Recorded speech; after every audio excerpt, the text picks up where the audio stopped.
do conhecimento sobre esporte no país. A gente organizou esse projeto em duas fases. Começamos com o levantamento da produção sobre esporte olímpico e paralímpico apenas, que foi na fase pré-Jogos Olímpicos e Paralímpicos, aqui no Brasil. E numa segunda fase, na primeira fase, na verdade, a gente focou na produção só em português, porque a gente precisava de um recorte, né?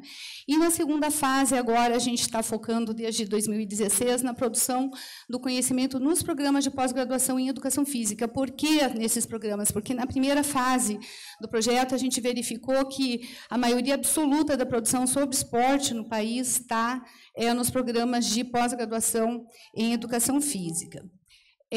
Então, assim, só sintetizando, né, o objetivo principal do nosso trabalho está sendo mapear, então, a produção científica dos programas em educação física relacionado com as modalidades esportivas regulamentadas por federações internacionais. Então, agora a gente ampliou o escopo, né, para todas as modalidades, tem federação internacional, considerando o esporte nas suas diferentes manifestações. Então, a gente não trabalhou só com o esporte de alto rendimento, né? E o outro objetivo é disponibilizar os links para essa produção de forma organizada, né, no site do Inteligência e as produções no site do SEV.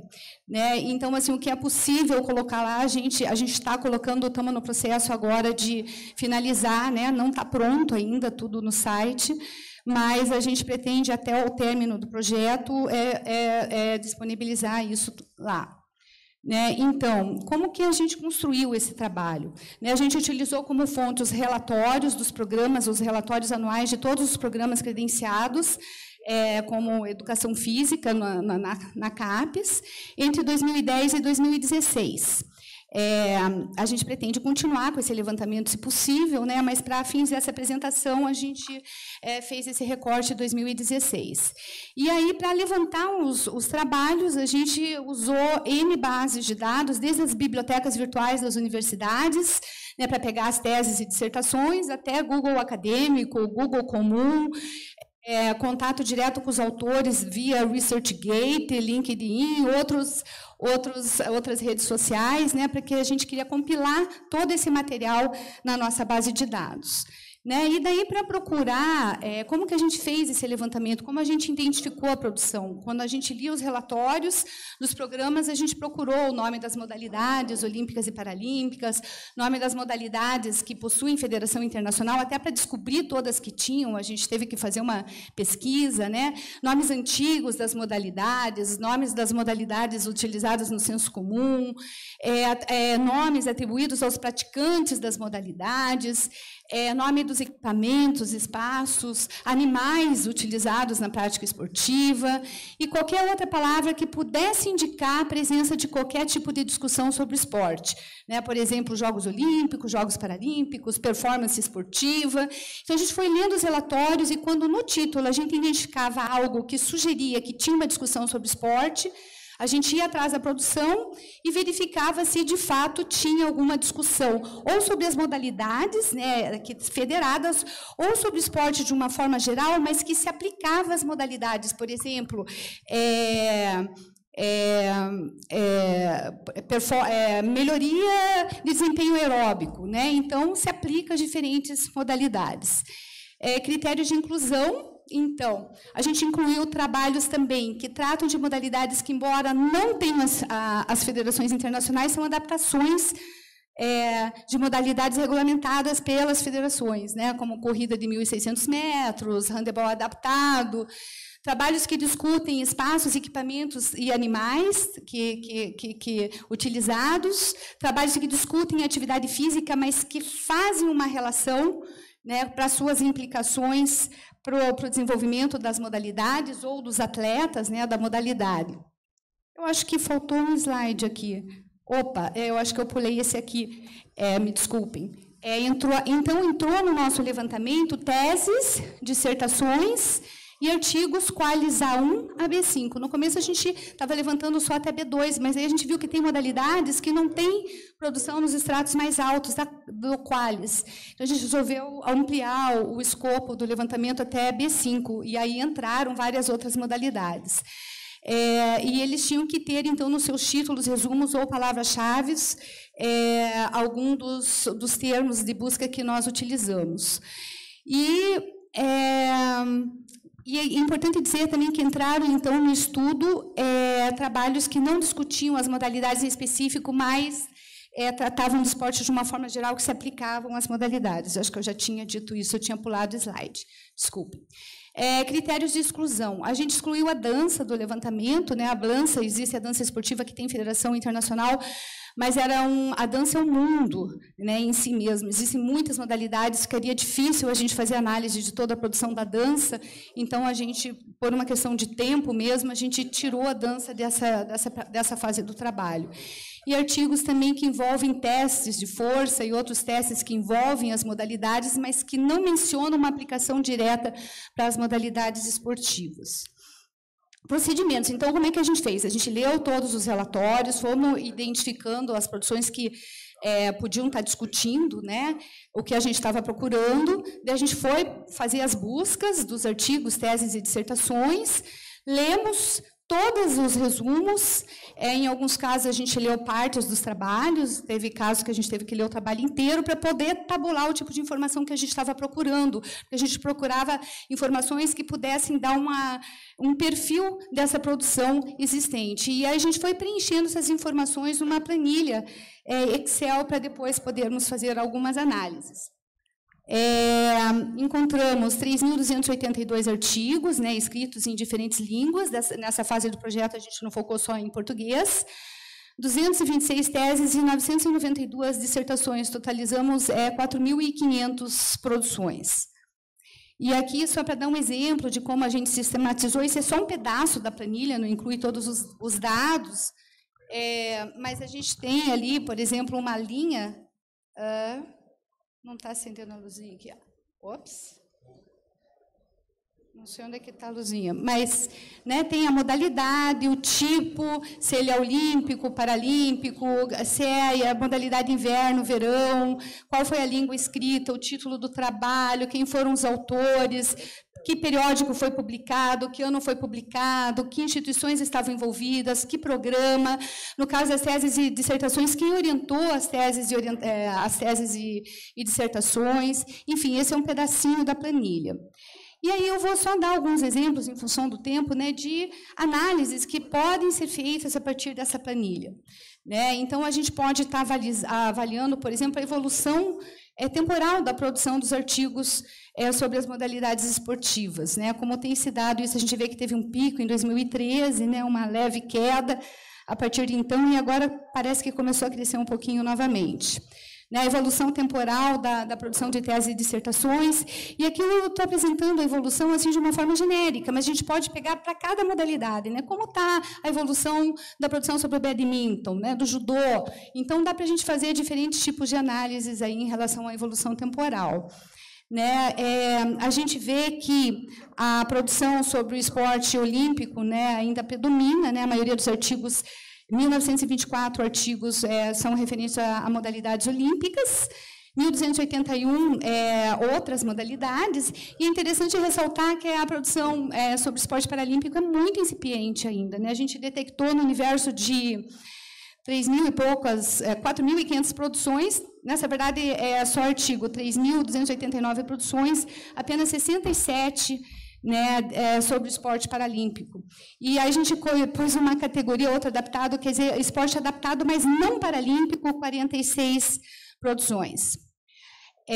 Aqui a gente pode verificar que modalidades possuem mais produção, a gente poderia estar projetando as que têm menos produção, as que não têm produção nenhuma, a gente só fez uma opção aqui. A gente verifica que a maioria dos artigos não discute uma modalidade em específico, mas discutem assuntos que se aplicam a diferentes modalidades, né? Então, a gente denominou de inespecífica, né? Foram 927 artigos, e aí, como já era de se esperar, a produção sobre o futebol, né, enorme comparada com as outras, é mais do que o dobro da segunda modalidade que mais tem produção, que é o atletismo, e daí seguido já da natação, futsal e ciclismo e vôlei. Né? Em relação a teses e dissertações, também segue mais ou menos o mesmo padrão que a gente viu ali no outro slide. E é interessante dizer, gente, que tirando a coluna dos inespecíficos, que não citam as modalidades em específico, 3 modalidades, né, que é o futebol, o atletismo e a natação, aparecem em 44% de toda a produção, né, sendo que 25 outras modalidades que entraram no rol das 82 que a gente identificou na produção, detêm apenas 1,1% da produção. Né? Então, tem um contraste muito grande aqui nas produções que a gente encontrou.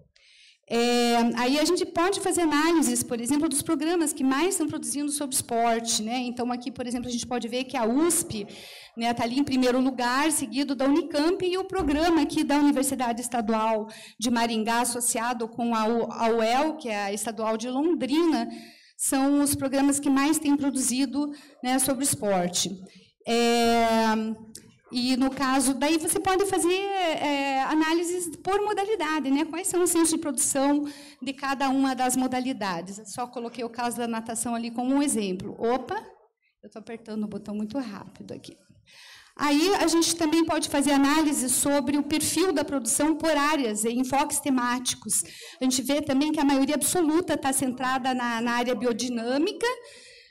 Aqui a gente adotou aquela classificação de Manuel e Carvalho, né? Então, a maioria está na área biodinâmica, seguida da área sociocultural e pedagógica. Né? E a gente colocou outros lá, algumas temáticas que não se aplicavam a nenhuma dessas áreas, como, por exemplo, regras e arbitragem.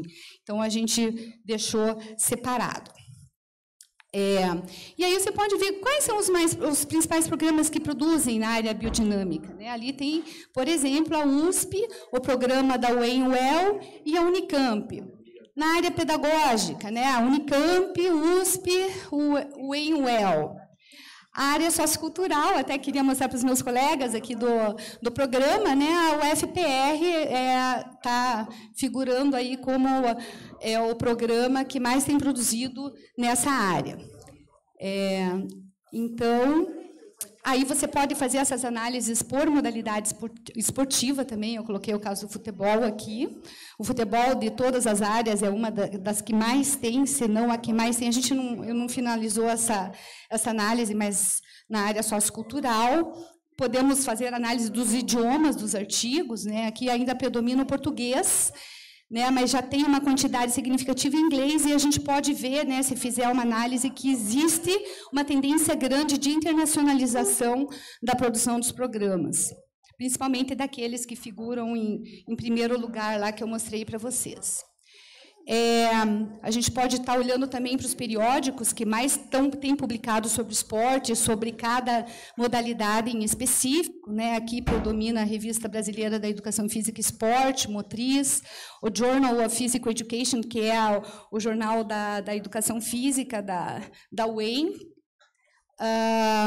E os órgãos de fomento de pesquisa. É interessante ressaltar aqui que 74% dos artigos dos autores não estão declarando órgãos de fomento. Né? A gente acredita que não é porque eles não tenham tido fomento. Né? Talvez os autores estejam esquecendo de declarar, tal, mas esse é um dado interessante também.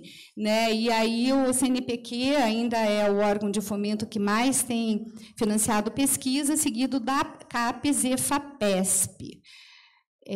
A FAPESP, por ser uma agência estadual, né, ela até tem um número bastante significativo, né, de fomento, né, de muita produção, e comparando com os órgãos federais. Né, e não é à toa que os principais centros de produção estão em São Paulo. E aí, só falando um pouco das potencialidades do estudo, né, a gente acredita assim, que, ao estar levantando que modalidades tem produção, quantas produções tem para cada modalidade, quais são as lacunas que tem, que modalidades não têm produção ou têm pouca produção, quais são os centros de conhecimento que estão produzindo sobre cada modalidade. Até ontem, ou antes de ontem, um aluno veio me perguntar: professora, eu queria fazer pós-graduação, estou interessado no atletismo, né? Como é que eu escolho o programa? Eu falei: peraí, vamos pegar a nossa planilha aqui, vamos ver quem está mais produzindo?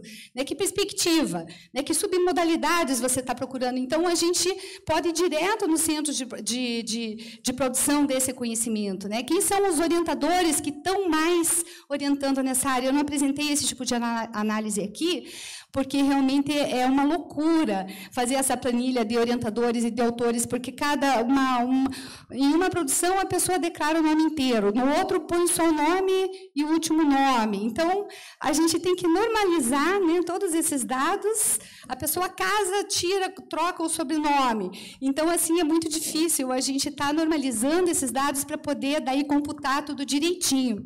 Mas já dá para a gente ter, né, um panorama geral disso tudo. Estamos finalizando essa parte também. Então, assim, ao entender esse perfil da produção, a gente pode estar gerando conhecimentos, né, que podem daí subsidiar o trabalho, né, de fomento de produção do conhecimento em áreas mais estratégicas e necessitadas do esporte, né, e para cumprir um planejamento. Vamos ver o que a gente quer para o país, né, que modalidades ou qual vai ser a nossa estratégia e investir aí. Né, e a gente também acredita que a disponibilização online, de forma organizada, das referências, né, desses trabalhos, a gente vai ter alguns filtros de busca no site de inteligência, onde você vai poder clicar no link, né, e ir até os artigos. Alguns artigos estão lá, outros a gente vai, né, vamos finalizar esse processo. Né, e também acessar as produções completas no SEV, né, que também a gente está nesse processo de colocar os artigos lá e de finalizar essa etapa. Então, a gente espera, né, a gente acredita que esse trabalho pode contribuir nesse sentido. Eu tinha feito um slide que tinha o nome dos colaboradores do projeto, não sei o que aconteceu, acho que na hora de normalizar os slides, os nomes sumiram dali, mas eu quero agradecer todos os alunos que participaram do projeto, em especial o André Quaranta, a Andressa da Cunha, o Leonardo dos Santos e Yasmin Vieira, né, que estão correntemente trabalhando no projeto, 2 como bolsistas e 2 como voluntários, né, e todos os outros bolsistas e voluntários que participaram em outros anos no projeto. Muito obrigada.